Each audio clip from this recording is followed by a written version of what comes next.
The reason you cannot leave your unhealthy relationship is because you're toxic too. Okay. Trust issues. That's a big one. Trust issues. I think a lot of the toxicity with cheaters comes from the fact that they can't forgive the first cheat. It's the eye roll. It's all of that stuff that weighs on people over time that ends up slowly deteriorating the relationship from like the inside out. Constant criticism. It's not always constructive, is it? Like a lot of people argue, but they don't know how to make up without sex. I guess I should say that.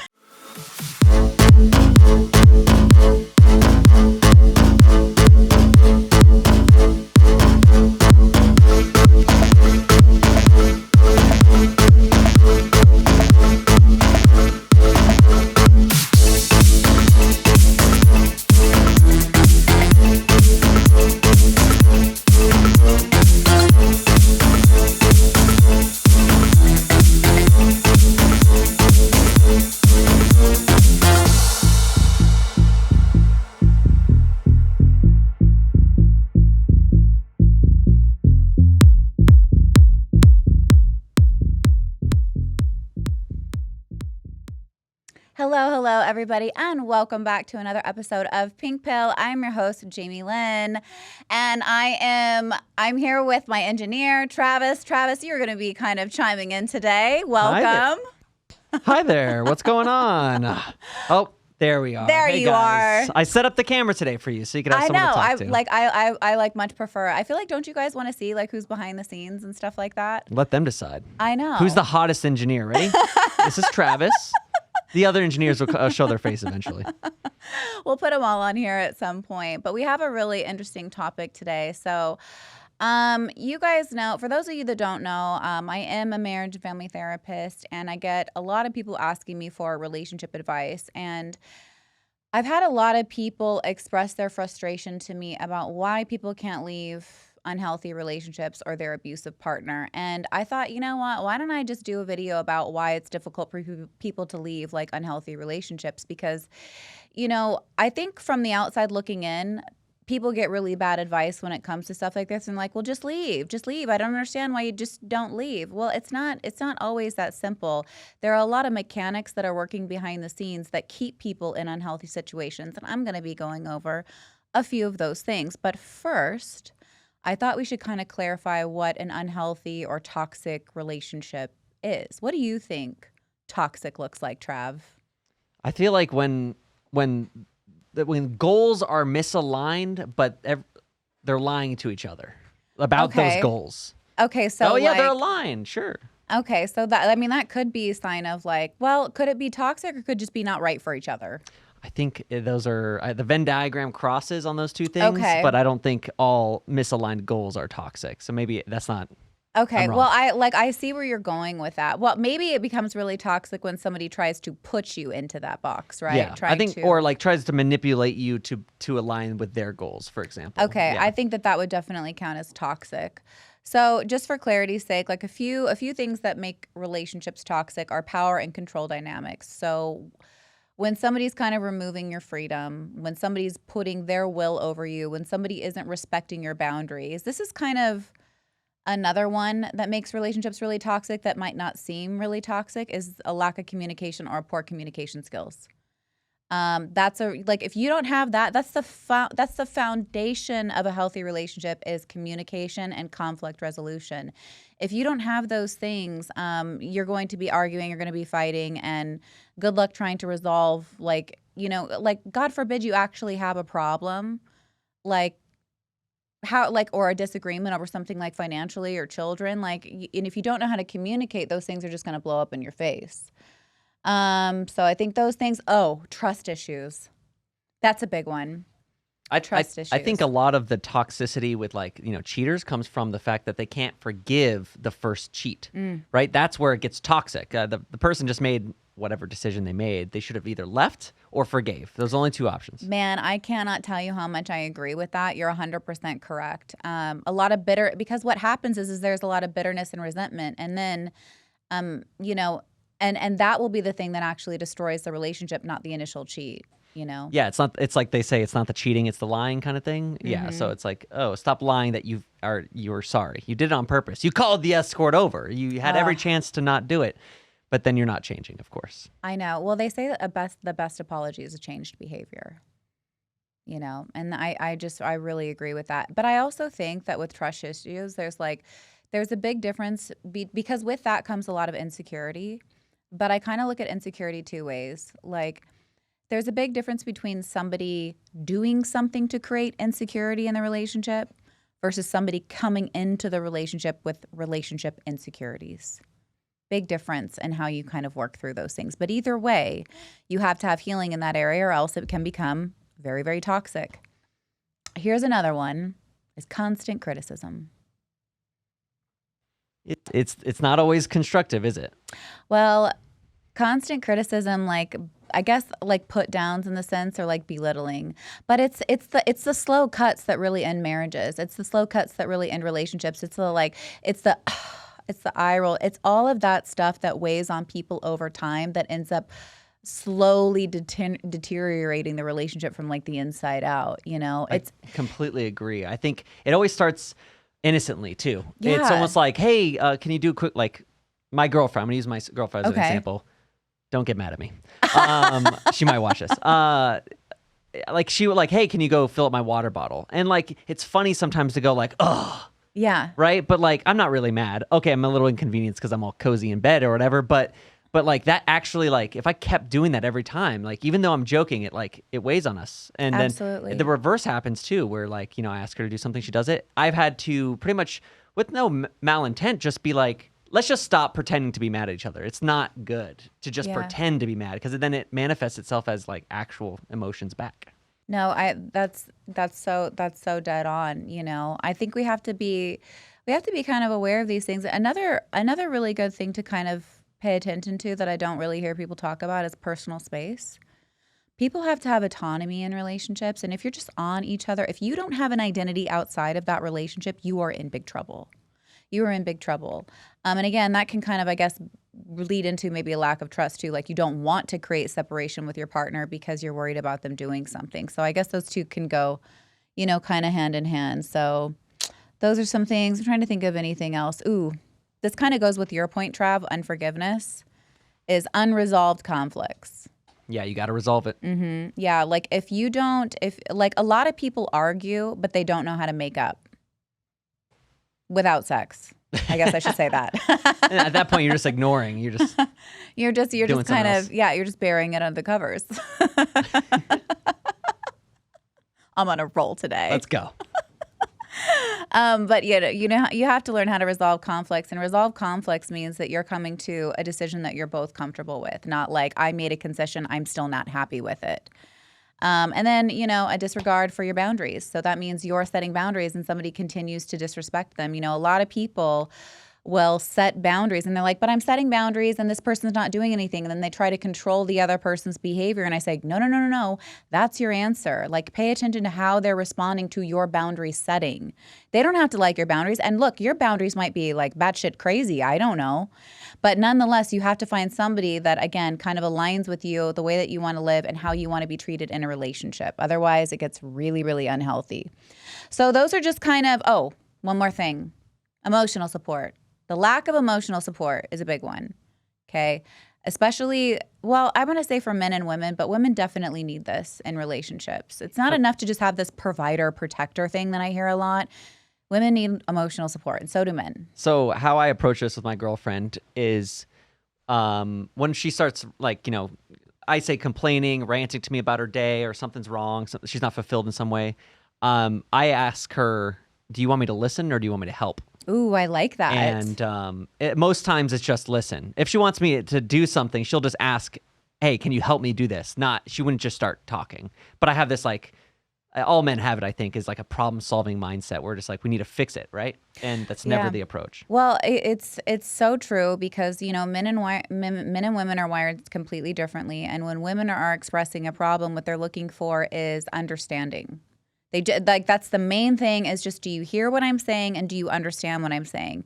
Whereas men, the way that they tend to think, is, well, oh, there's a problem. Let me help her. Let me fix her. Let me save her. And neither one of those things is wrong. Let me just say that. Neither approach is wrong. It's just we have to kind of mirror what the other person wants and read the other person's love language in order to feel ministered to. So it's just kind of love languages in that sense.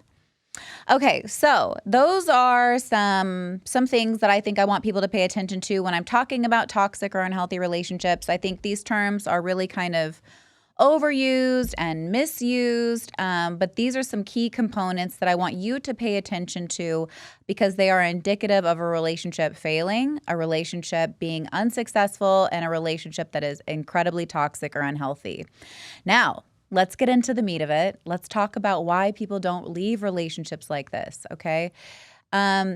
Most people, I think at this point, probably at our age, have been in a relationship that's been pretty toxic, wouldn't you say?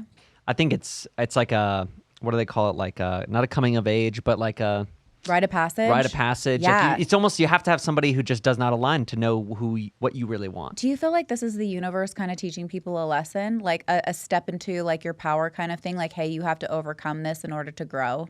I mean, for young men, a millennia ago, you had to go hunt and bring back a kill to prove that you're a man. Or hunt and gather, or have a first child to prove that you're a woman, kind of thing. Yeah. I think now it's changed, where society has changed. So like that's what you have to get through to finally fulfill yourself. You have to have a bad job, a bad relationship. You have to hit your proverbial rock bottom to find who you are, or you just become undeveloped, I guess. I just wish we could kind of know ahead of time. I really do. I wish we could know. Like, everybody has these like red flag videos, right? I've done one myself. Okay. Talking shit on my own video. No, but everybody's, like, there's no way to really like have an absolute. You kind of got to get your feet wet a little before you start figuring things out. And experience is the main thing that's going to help you figure things out. Like, until you really walk through the life of like an unhealthy relationship, you don't really know what bad communication looks like. You don't really know what trust issues look like. You don't really know what bad boundaries look like. It's a different thing for me to sit here and preach it to you, and it's a very different thing to live it and experience it and work through just the fuckery that is, right? So, my thing went blank. Where we go? Hold on. Lost my page. Let me chime in really quick. So the one thing I learned from my toxic relationship was not what I needed out of love, but I gained the confidence to end a situation that's just not right for me. I think I knew exactly, because I grew up, my parents were, together my entire childhood. They're still together, loving each other. So I had a very good role model for what love should look like. And when I try to apply it, this person just did not reciprocate the same way. Or maybe they did at first, but then it'd be really weird. Then I think it just took a lot for me to just break up. Like I spent an additional year and a half more than I should because I didn't muster up the strength. Well, why do you think you stayed in that for as long as you did and you kept trying? Were you like hoping for change? I thought I could fix her. Yeah. Yep. Okay. And then that's I realized one of my points. Yeah. And then was not going to fix her. And then I think I just got more confident and then just ended it. And now, I've been through a few relationships to my current girlfriend, and I think I figured out exactly what I wanted. And I know how to identify things that I don't like quickly and just end it. That's the key, is when you start seeing these things, you address it and you watch to see what they do. And then you get out as fast as you can. Like, don't waste your time. Like a lot of people will say like, oh, these relationships are lessons. You don't waste time. Like, you 100% waste time. I have wasted time in relationships, time I'll never get back, So I think, the quicker you can be at knowing thyself, recognizing these things, the better you are at picking a potential partner. And look, most people aren't going to be right for you. Let me just say that as well. Most people that we meet and are dating and are married to are not going to be our person. So you do want to be picky. There's nothing wrong in being picky. Picking doesn't mean picking is a standard that you have for yourself. You just also want to make sure that you are on par with those standards that you are expecting from other people. Yeah, I think it's okay to also say that it's like right person, wrong time. Like, you're just like, absolutely. So it's like, oh, they're like drop dead gorgeous. You have the same friend group, But you're going on a cruise ship for 9 months out of the year. Maybe you Yep. shouldn't engage in a relationship at that time. You know what? 100%. That's a good point. I didn't think of that one. That's a good one. So, unhealthy relationships. Okay. I'm going to talk about some uncommon things, not the common ones like why people stay. Like, obvious ones are money, okay, and kids. Those are the two obvious ones why people would stay in unhealthy relationships, okay? And I want to say something about the kids because I hear this, me being a marriage and family therapist, I hear this a lot with the kid thing. Well, I don't want to break up our family. Whew. I understand. I understand to some degree. I'm not a mom, so I can't empathize on like 100% like knowing level. But having worked in the foster care system, having worked with kids that have been neglected, abused, and whatever, and kids that have come from broken homes, kids would rather be from a broken home than in one. And I can tell you the way that you look at things like that, splitting up my family, you're saving your family. You're saving the family. You're not breaking up the family by getting them out of an unhealthy relationship. Like kids don't need to have that modeled for them either. Okay, so I just want you to kind of have that kind of framework around that. So money, kids, two pretty obvious ones, but some things that are not so obvious. My page keeps moving. So one of the big reasons people stay in unhealthy relationships is a fear of retaliation. So, and this could look really kind of unusual, actually. Now, fear of retaliation can actually get pretty volatile. It can become emotionally abusive. It can become physically abusive. And that is a big reason why women don't report abuse, because they are fearing that, hey, like when I do report it, when something does happen, the abuse gets worse and they know that. So it's kind of like an unspoken rule. And then oftentimes when it is reported, nothing really happens, and then there's a consequence for that anyway, right? So fear of retaliation is a reason to stay in that relationship. Also, here's a really interesting one. When you're in an abusive or unhealthy relationship, and it doesn't need to just be physically abusive, it could be emotionally, verbally, or psychologically abusive, okay? Those are all signs of an unhealthy relationship. These people, when you're in a relationship with them, they want personal information about you. They're really good at getting you to get disclosures. And they do that to create leverage over you later on. So it's like basically tell me your deepest, darkest secret. And then when you leave, they'll throw that in your face. Or let's say you went through something really challenging together. Let's say you had an unwanted pregnancy. But your parents don't know. They'll throw that in your face, or they'll be like, you killed our child, because, as a way to get you to stay in that relationship, to hold on to you. So retaliation is a way it is a reason that people don't leave unhealthy relationships. That's one reason. This is a big one, okay? And this is a common one in any abuse cycles, is isolation. All abusers have to isolate you. This is a must. You cannot abuse somebody without isolation. So isolation can look like this. You can have a physical isolation, or almost like at arm's length isolation. So, and here's another one too with isolation. Friends and family will isolate themselves from you. It's not just you being isolated. The people in your circle don't want to be around you because it's hard they don't like the partner that you're with, and they don't want to tell you, or they've told you, and they're so tired of you going back to this person that they start to distance themselves and they start to remove themselves from you. So then there's isolation, which is leaving the victim feeling alone, and then it creates a dependence on the abuser or the unhealthy person. Right? It creates a dependence for, well, now I don't have friends. I don't have support. I can't go to Susie anymore and tell her what's going on because I've done it so many times and now she's frustrated with me. So who's left? Your offender. It's just them, right? Or the offender will do this. Well, I don't know why you talk to Sally. She just talks shit about you and she gossips about you, and she just wants what we have. She's just jealous of you. They try to create distance and space between people that care and love you. And they'll do it really subtly, and they do it in the guise of care. oftentimes. But slowly but surely, you'll see isolation. So 2 things to look for: the offender isolating you, but also the friends and family not wanting to be around you. Like if you are with a person, like it's important to pay attention to your circle. If you are in, and I'm not just talking for one person, I'm talking a community of people that don't like a person, you should probably pay attention to that. If this person that you're with has issues with multiple people across multiple settings, it's not just Ted over here around the corner, or Ted at Taco Bell. We had a Taco Bell conversation earlier. So, if it's not just that, then there's something there. There's a common denominator that you probably, want to take a look at. So fear of retaliation, isolation are 2 big things. Let's move on. And chime in at any point in time, Trav, too. No, I don't want to misspeak. I only want to speak on like personal experience. And Okay. to your last point there with the isolation, my first girlfriend who like, I loved her dearly at the time, but like when I brought her around, everyone just always would say like they didn't like her, Did they ever say like why they didn't like her? Yes, they said they didn't like her because she's just rude. And in my head, I'm like, no, that's just her brand of humor. Like that's just the way she like talks. So you kind of minimized it and made an excuse for it. Well, it's because I was trying to fix her. Well, sure, right. But Yeah. like these are the things that our brain does some really kooky stuff when we want to keep attached to a person. Correct. We'll excuse behavior where everybody else is like, she's rude. But I'm very grateful because my family is an exemplary family.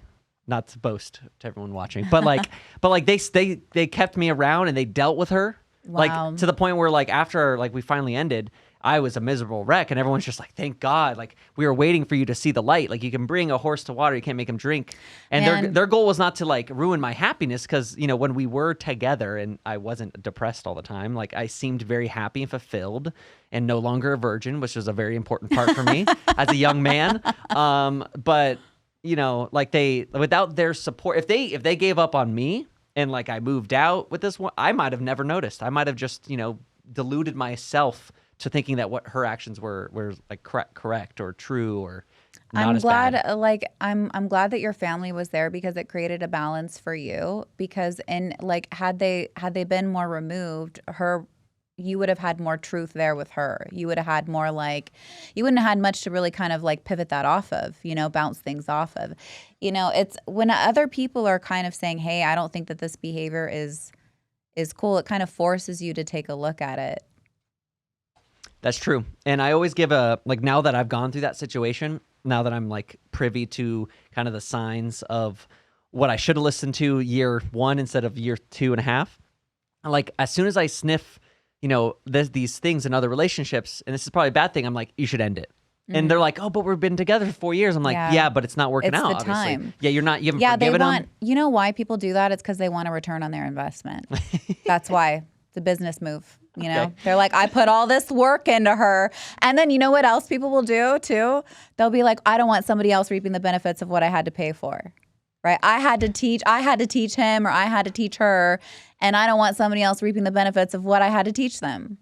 All right, here's a theory. Just Okay. break them down before you break up with them. Like just ruin all of the good things you've done for them. I'm joking. Don't do that. Oh my God, please don't do that. This is the healthy podcast, not the red pill podcast. Okay, so we're gonna move on. We're gonna move on to manipulation and gaslighting. Now, I know that this is probably not gonna shock anybody when they hear this, but it is important to mention. Manipulation is not like everybody manipulates. Let me just say that. Okay, everybody manipulates. Kids manipulate. Adults manipulate, and it's not always this bad, terrible thing. So I'm trying to create some baseline for that. But manipulation with the intent to offend, manipulation with coercion, control, power, that's when manipulation can become incredibly destructive. And gaslighting. So gaslighting is, making somebody question their reality. And typically it happens slowly over a period of time. And it happens subtly. It's not always this big, overt, in your face thing, which again, it erodes a person's judgment. It erodes their belief system and how they see things. And again, this happens and it's fueled by isolation, because they don't have anything to bounce things off of. They only have the word of the person that they're receiving the information from. So that's how isolation plays into this too. So they might, And then they typically, they start to see themselves as the problem when there's manipulation and gaslighting. When you start to think that you are the problem and everything is your fault, you are most likely being manipulated or gaslighted, because nothing is always and never. So let's say, like, here's an example. Let's say Mike constantly belittles, Sarah's achievements and dismisses her feelings. And let's say, like, she's got hurt feelings because he just put her down about this award that she won.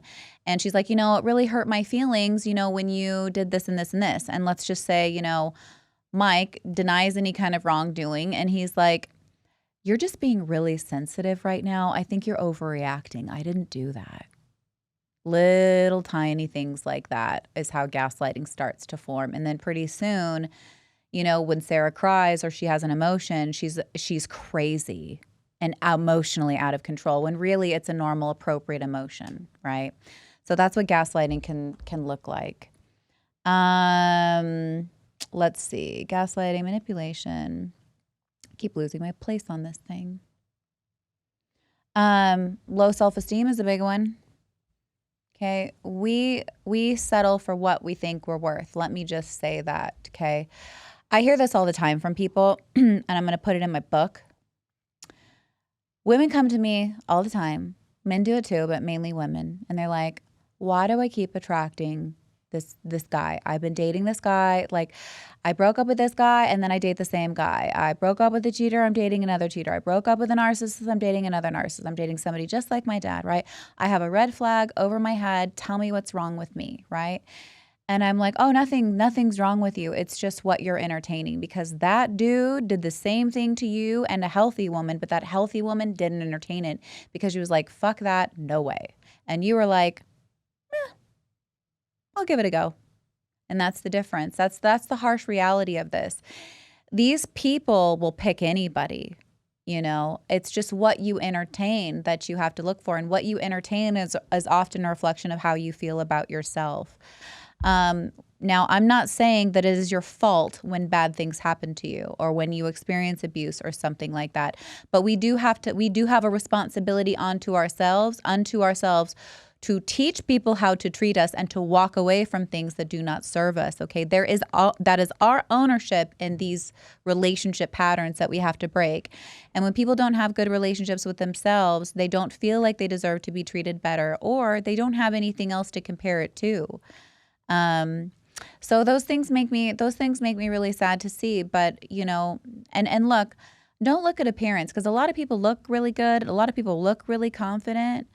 But inside, they're very insecure. Inside, they are very insecure. And that's why they're entertaining these really toxic relationship patterns, is because they need that validation from that person, or they don't feel like they can get better. They don't feel like they deserve better. And that person has obviously, and sometimes that person will gaslight them into thinking that nobody will want you. They'll break down their psyche, right? They're giving them these slow cuts, these criticisms, these gaslighting. These are things that destroy a person's sense of self and their self-esteem. And again, you start to internalize those things and also start to feel worthless. Like, think about hearing somebody speak negatively to you for years. At some point, you probably buy into that. Do you think that you're like ready to date when you don't feel good about yourself? Absolutely not. You're going to be looking for somebody to come save you. And I know a narcissist right around the corner that would love to do that. I think like how people stay in that situation is that they kind of know where they need to get through.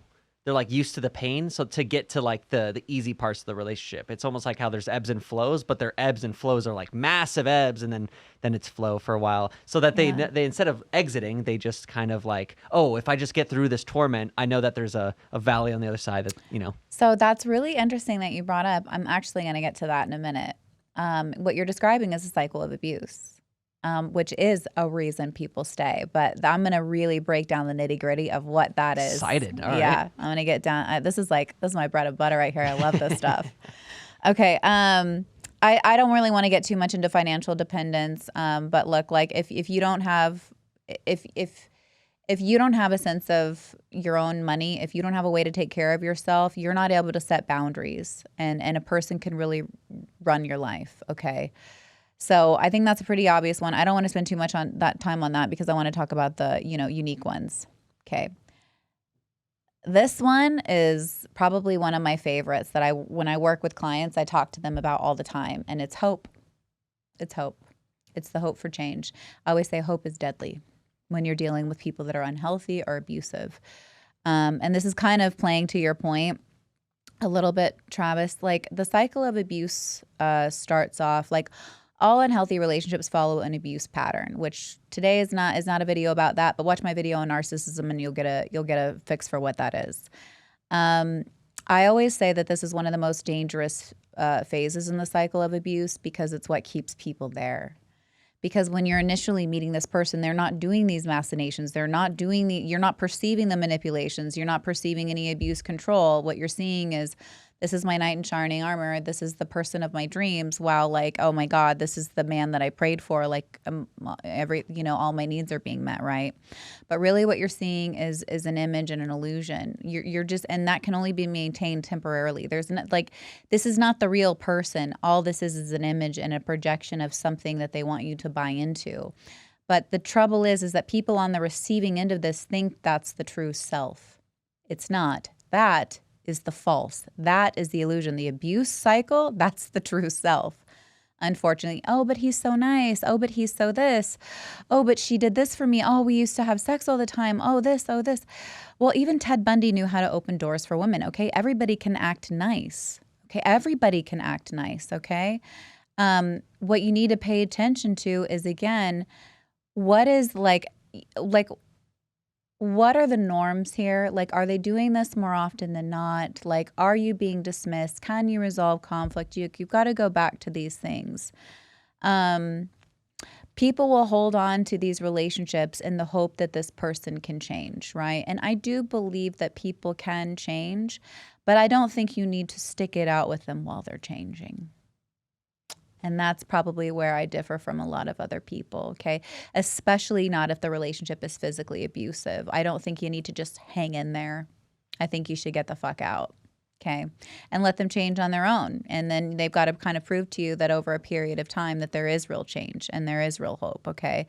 Like let's look at like addiction, right? We don't just like, have like somebody that has a problem with alcohol and say, I'm going to quit drinking, and we don't send them to rehab. You know what I mean? Like there has to be some checks and balances in place before things are really safe for you to entertain again.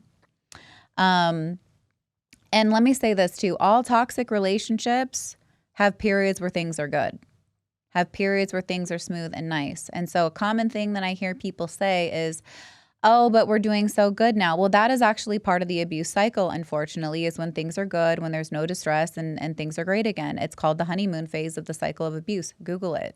Okay. These things are incredibly predictable, but they're also incredibly destructive. So the hope for change is a big red flag. Okay. Moving on. Let's see. God.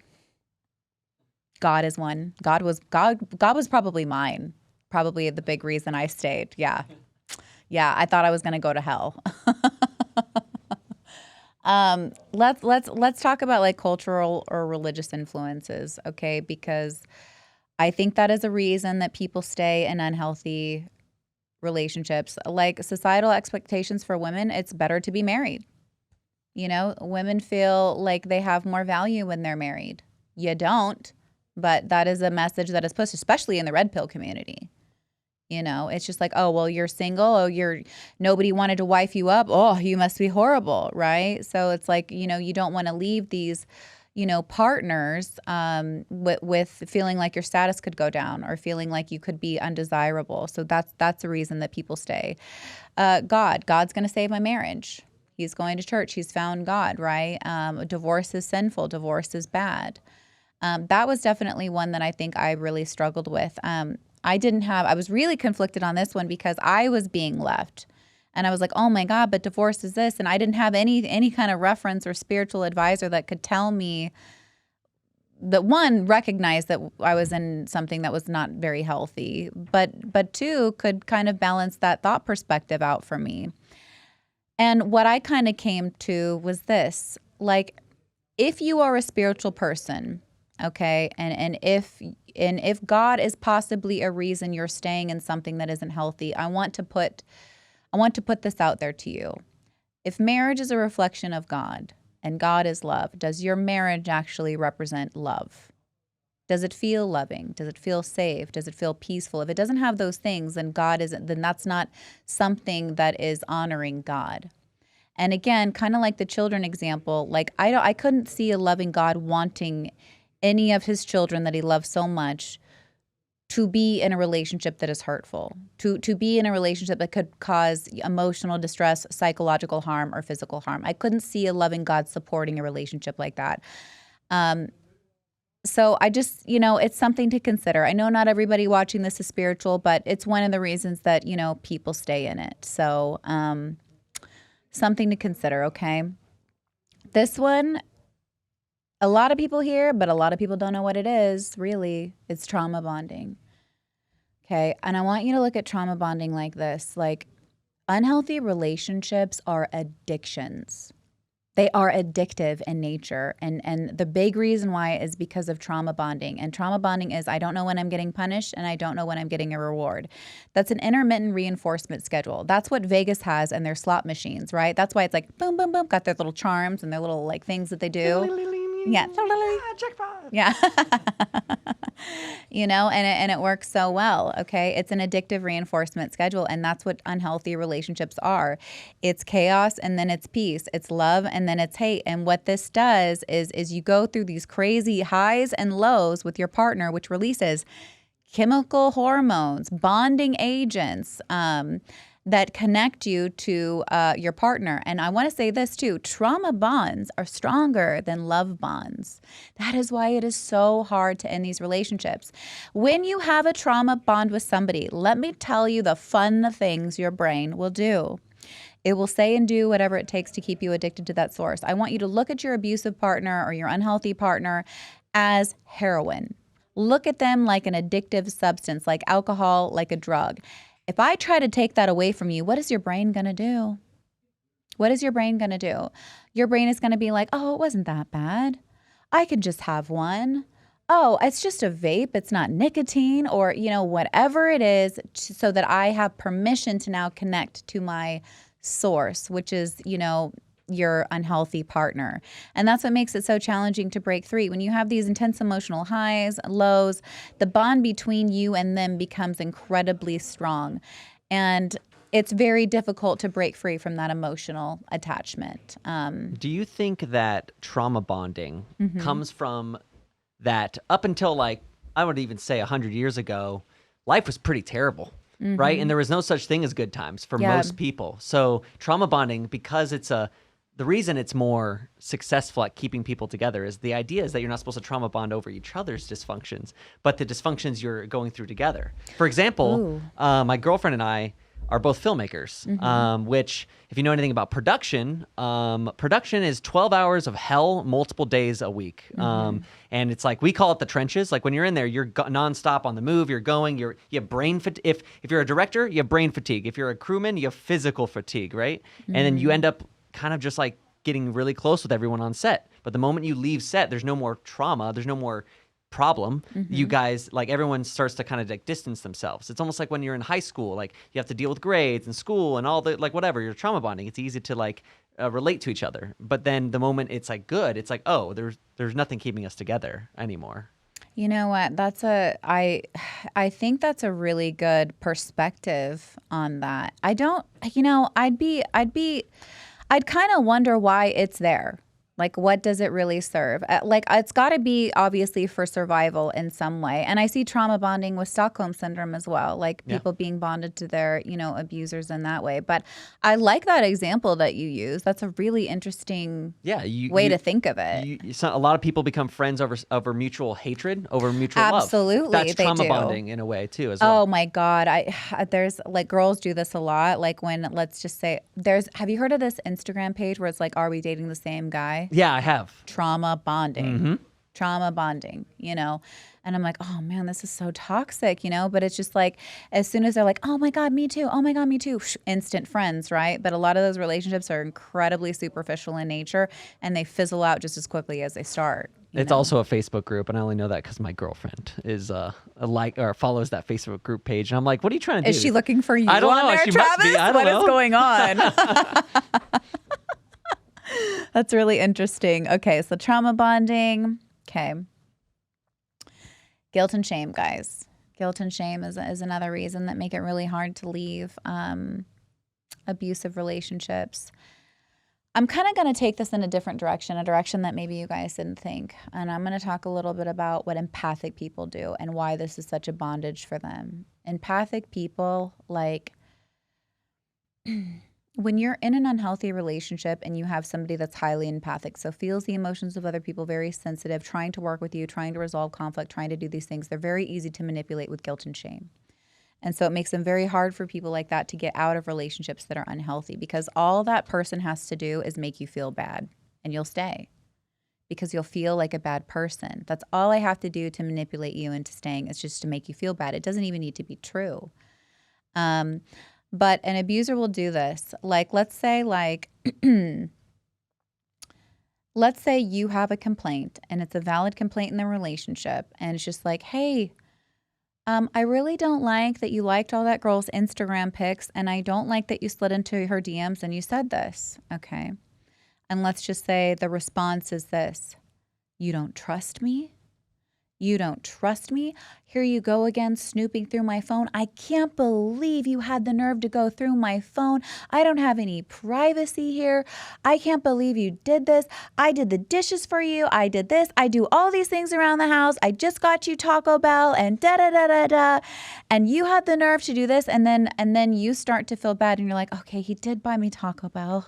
He did do the dishes. I shouldn't have looked at his phone. You're right. I just have trust issues. It's from my last relationship. But you have a valid concern. You have a valid concern, but because that person was able to make you feel bad, you now feel guilty about your boundaries. You feel guilty about your emotions, and then you stay and you dismiss your own feelings, okay? And it makes it really, really hard to leave. Here's another thing that really toxic people. I actually have a follow-up on that one. Okay. She did, which I would assume, in this metaphor, she did go through the phone. The guy is obviously at fault, right? Obviously. Yeah. What is, she broke his trust first by going through the phone. Let's say that she didn't find anything. Mm-hmm. Like, I guess it's a catch-22. Like, I don't know. I don't really know how to ask the question, but I think I'm trying to say, like, is there wrongdoing on that person's part? I mean, she broke the trust and found untrustworthiness, right? So it's like the end justifies the means, but also the means was a trust breaking. Because there's clearly a lack of trust in the relationship to begin with, so already not very healthy. I think and maybe that wasn't the best example to use, but I'm only trying to kind of show how, if they do anything wrong at all, like looking through the phone, right? That would be a wrong thing to do, okay? If they do anything wrong that isn't perfect, they'll capitalize that and exploit that in them, right? Right. So it's that trait that's being misused. Now, should they have done that? Probably not. You probably should just ask your partner or tell them how you're feeling, right? But because they did something wrong, now they're throwing that in their face to absolve themselves of their bad behavior, and now they get to leverage the guilt. And then that person doesn't feel like they have any right to do anything. They question their own judgment, and then they stay. The moral of the story is that if you're doing espionage, just leave the relationship. Probably not going to go very far, right? Why does my laptop keep doing this? It's like, I don't recognize your face. Probably because of my microphone. Probably. Yeah. Okay. Now this is the last and final point, and this is kind of, I was kind of having fun with this one when I was like writing it. Okay. Why do I do this? It's so silly. You're so giddy. I did this earlier. Sorry, guys. Okay, we get it together. Okay, last and final point is this one. The reason you cannot leave your unhealthy relationship is because you're toxic too. Okay. You are toxic too. Okay, and let me tell you why. You love the chaos. You love the chaos. You love the highs and the lows because it's familiar to you. Not because you want to be in distress, not because it doesn't cause you distress, but because it's familiar to you, and the brain loves what's familiar. That relationship, even though it's absolutely fucking crazy, you know exactly what's going to happen. It also makes you feel really good when they come back around and you're in the honeymoon phase again. You're elated. You feel good. You get a relief from all the pressure and all the shit that you've been going through. Okay. And that's, oh, I forgot one with guilt. I just remembered. I forgot one with guilt. All right. I have to go back to that one. Yeah, hit the reverse button. Bloop. Okay, and one more thing with guilt. Is that going to work? Okay. Yeah, I'm sure. Okay, perfect. Yeah, nobody noticed. Okay, great. Okay, one more thing with guilt, and I have to say this. People will threaten to hurt themselves. Okay, people will threaten. They'll threaten to hurt themselves. Where that's ending their life or hurting other people.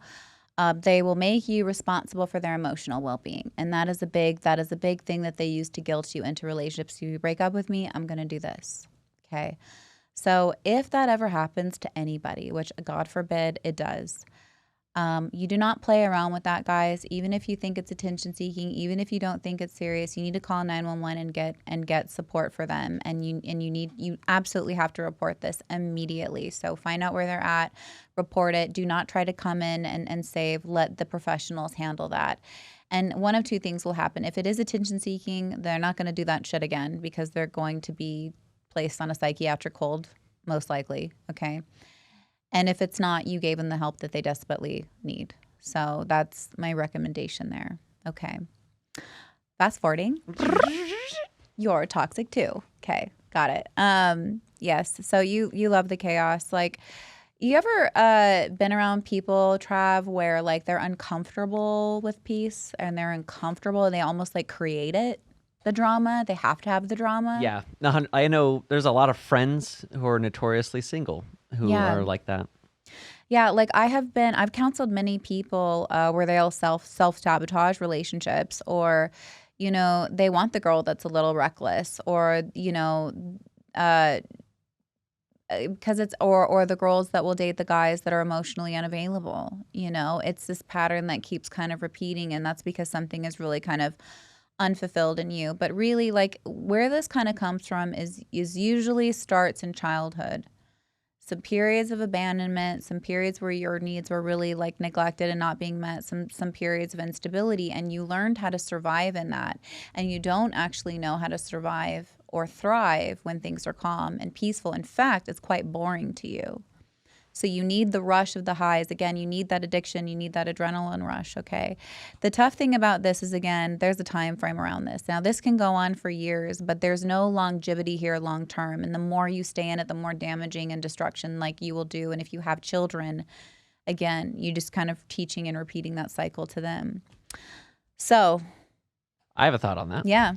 It's I think it's when like the standards are set too low, you can't even identify when you've passed your standard. Like, you just assume that it's not past it because nothing has ever passed that standard. Like, you grow up in a family that there's instability, it's always ebbs and flows. You're always fighting for this goal to get to this ideal stability, or like to finally be happy, to find someone who loves you.